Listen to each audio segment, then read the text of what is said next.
So hello, what's up mga ka-J-Vlog? Welcome ulit sa panibagong video, and for today's video, i-review natin finally ang isa sa pinakamabangis na smartphone na lumabas ngayong 2024. Syempre, ang Samsung Galaxy S24 Ultra. Maganda kaya to? Tara mga ka-J-Vlogs, check natin.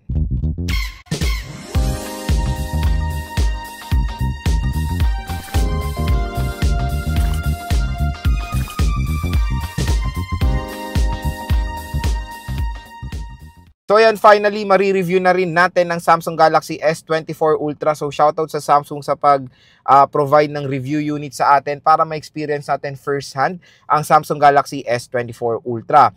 So ito ang smartphone na to ay na-release dito sa Philippines noong January 2024 at official siyang nabili sa market I think noong February 2024. Meron tong tatlong variants na nilabas dito sa Philippines. Yung unang variant niya is 12GB to 56GB na merong presyo na 84,990 pesos or almost 85,000 pesos. Tapos yung pangalawang variant is meron 12GB 512, merong presyo na 92,990 pesos or almost 93,000 pesos. Tapos yung pinakamahal na variant ay merong whopping na presyo na 106,990 pesos or almost 107,000 pesos na meron 12GB RAM and 1TB of storage. So grabe. So, grabe, very expensive itong S24 Ultra. Kapresyo niya ang iPhone 15 Pro Max din. At yon, si Samsung ngayon, yung material niya ay nag-transition na rin sila sa titanium. So, kung mapapansin nyo, pag hinawakan nyo to sa mga physical store ng Samsung, magaan po talaga ang S24 Ultra compare sa S23 Ultra and S22 Ultra. So, syempre, ano yan nava-vlog na rin natin sa GH yung mga yan, S23, S22, lahat na ng series na hawakan ko na napansin ko talaga na magaan, yes, itong S24 Ultra. Syempre, complete redesign na siya when it comes sa display dahil yung display neto mga ka-J-Vlog ay flat display na siya. Ayan siya, flat display. Compare kasi sa S23 Ultra or sa S22 Ultra na curved display sila. For me, maganda yung ginawang idea or transition ni Samsung sa flat display. Hindi na siya mas hassle hanapan ng tempered glass, hindi na siya mas hassle ma-accidental touch pag ganyan kataba yung palm nyo. Kasi to be honest, pag curve, minsan na ko dito natatouch. So okay na yung flat display, mas maganda rin yung aspect ratio niya for me, lalo na for gaming and of course watching movies. At yun ang unang nagustuhan ko dito sa Samsung Galaxy S24 Ultra is yung kanyang complete redesign sa display. Magandang move yan by Samsung. So yung niya is 6.8 inches po yung display nito. Napakalaki mga J-Vlog, of course with S Pen. Ayan. At kung interesado kayo sa Samsung Galaxy S24 Ultra, huwag kayo mag-alala, ilalagay ko po yung link nito sa description box. So explore natin yung design at yung build quality nitong si Samsung Galaxy S24 Ultra. So syempre sa device nga na to ay complete redesign when it comes sa front panel niya and sa material. Titanium build na, so mas lighter na to compare sa S23 Ultra. Flat display na siya compare sa S23 Ultra na naka-curve. Mas okay yung ganito na nag-transition sila sa flat display even sa Ultra series. Kasi ang flat series sila nasa plus lang and sa normal number Dito, pati Ultra naka-flat display na magandang addition yan. Kasi for me, mas okay yung ganito. Hindi na siya minsan kasi pag curve, na-accidental touch ko siya dito sa may gilid. So, with S Pen of course. And equip na rin to ng Galaxy AI, ang pinakabagong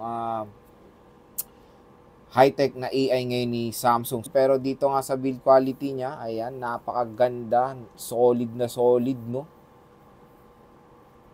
So, marami tong camera. Ayan yung camera niya. So ito yung camera setup niya. When it comes sa formation, hindi naman siya nagkakalayo sa S23 Ultra and S22 Ultra ng ganitong formation.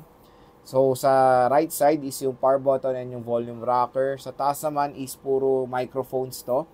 Sa left side, wala tayong makikita.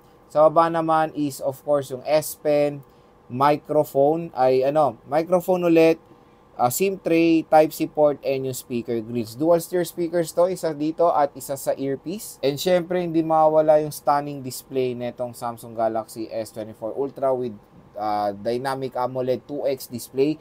Support ang 120Hz screen refresh rate at protected ng Corning Gorilla Glass armor na to. So, solid, di ba?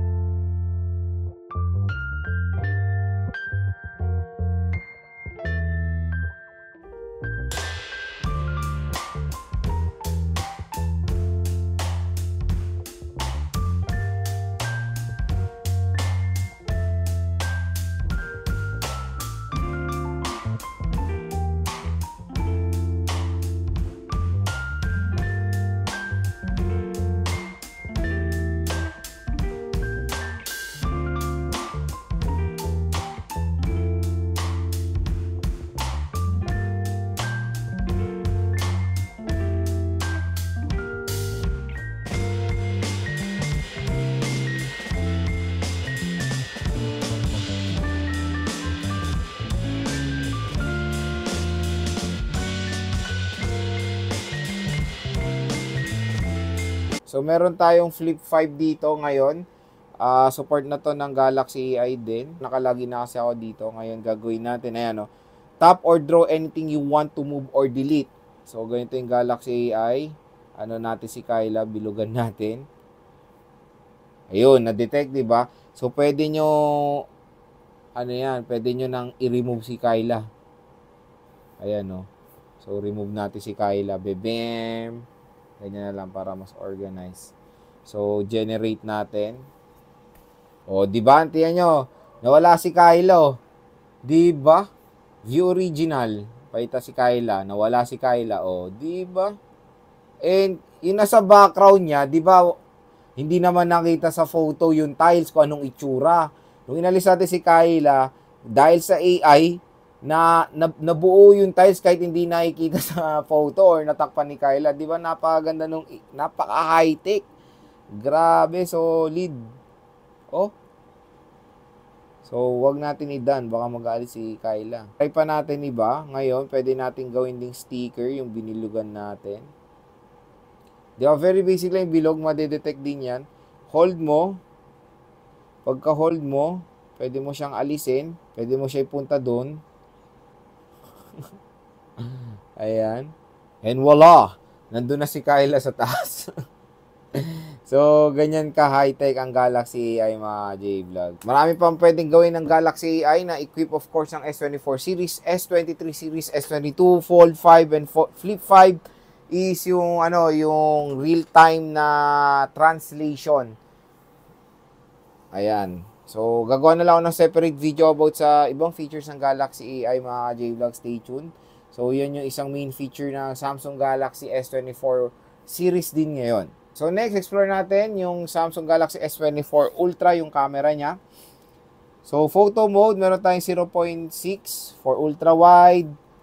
Siyempre, equipped to ng 200 megapixel camera at yung zooming niya ay hanggang 100 times zoom po ito. Pwede nyong kuhanan yung moon or yung solar eclipse nun, no? Para magamit yung full potential ng 200 megapixel, punta tayo sa 200 megapixel mode for more high definition na photos, pero hindi pwede magamit yung napakalupit na zooming niya. Hanggang 12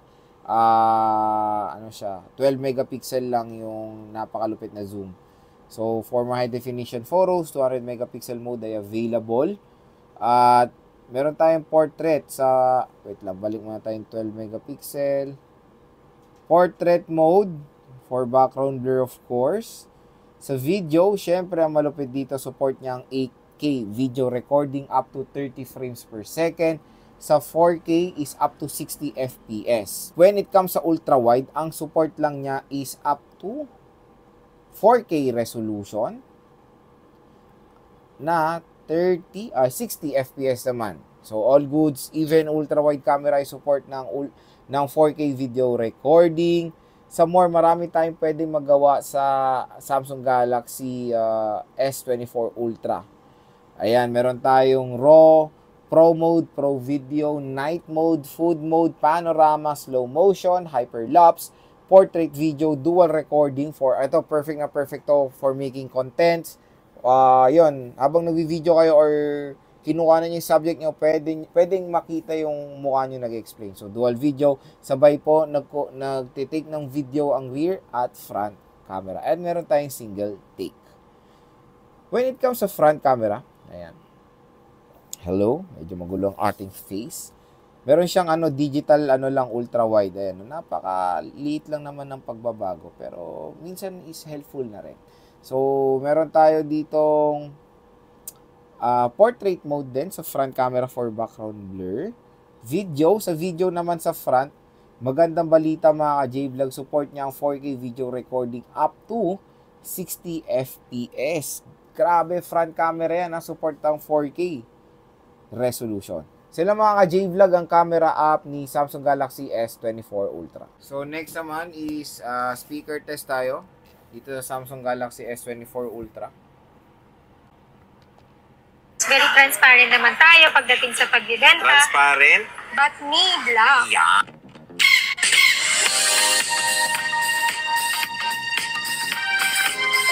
Tara, check natin. Si Diwara. So ito yung na-measure ng ating sound level meter. Napakataas, 101.8 decibels. Wala akong masabi sa speakers na ito. Grabe, napakasulit. Super duper lakas. Maganda yung bass quality. Kaya rekta. Ang score ko dito, perfect 10. Kung pwede pang taasan, why not? So perfect 10. Ang speakers ng Samsung Galaxy S24 Ultra equipped pa ng Dolby Atmos. Wow! So, biometrics test tayo dito sa Samsung Galaxy S24 Ultra. Try natin yung kanyang in-display fingerprint scanner. So, start tayo.